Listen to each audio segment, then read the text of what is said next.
राहुल गांधी की भारत जोड़ो यात्रा पर भारतीय जनता पार्टी आक्रामक है। आपको सीधे लिए चलते हैं बीजेपी हेडक्वार्टर्स, सुधांशु त्रिवेदी को सुनते हैं।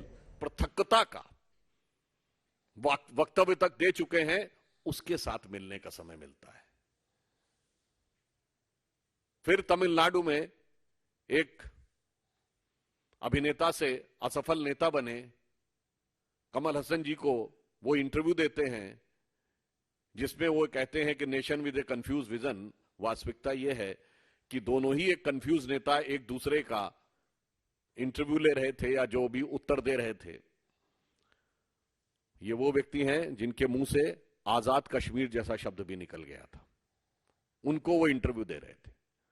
कर्नाटक पहुंचती है यात्रा। याद करिए, कर्नाटक के उनके कार्यकारी अध्यक्ष जो पूर्व में रहे थे, क्या बोले थे कि हिंदू शब्द बहुत गंदा है। महाराष्ट्र पहुंचती है यात्रा, तो वीर सावरकर के खिलाफ नफरती बयान। गुजरात में जा नहीं पाती है। गुजरात के पास पहुंचते हैं तो गुजरात की विकास की सबसे बड़ी विरोध की प्रतीक मेधा पाटकर, जिन्होंने गांधीयंस विद गन कहा था। देखिए, कंफ्यूज नेशन इसे कहते हैं कि गांधी और गन का संबंध जिन्होंने स्थापित किया था उनके साथ थे।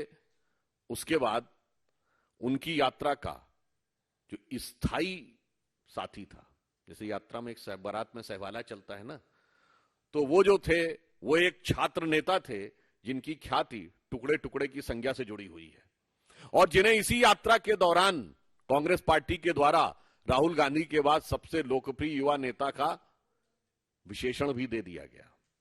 उसके बाद यह यात्रा दिल्ली पहुंचती है। अनेक विपक्षी दलों से वो आह्वान करते हैं कि भाई अब तो आ जाइए, कोई आने को तैयार नहीं होता है।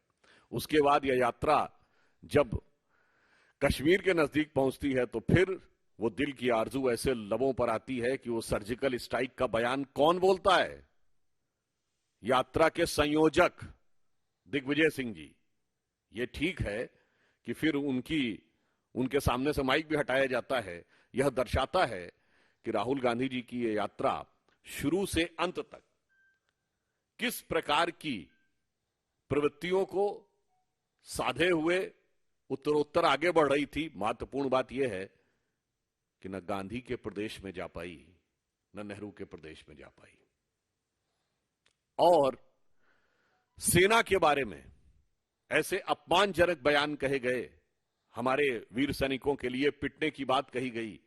और इससे बड़ा कंफ्यूजन आपको इस यात्रा में दिखाई नहीं होगा कि हर बयान में उन्होंने कहा कि वो नफरत के खिलाफ अपना अभियान चला रहे हैं, मगर इतने नफरती जहर बुझे सामानों को लेकर ये कौन सी मोहब्बत की दुकान वो श्रीमान सजा रहे थे, ये कोई भी समझ सकता है। एक तरफ उन्होंने कहा, दूसरी तरफ क्या बोला, मुझे नफरत कहीं दिखी नहीं। मतलब इससे बड़ा विरोधाभासी वक्तव्य आपको नहीं दे सकता कि मेरी यात्रा नफरत के खिलाफ थी, तथा कथित नफरत के खिलाफ, और मुझे तो नफरत कहीं दिखी नहीं।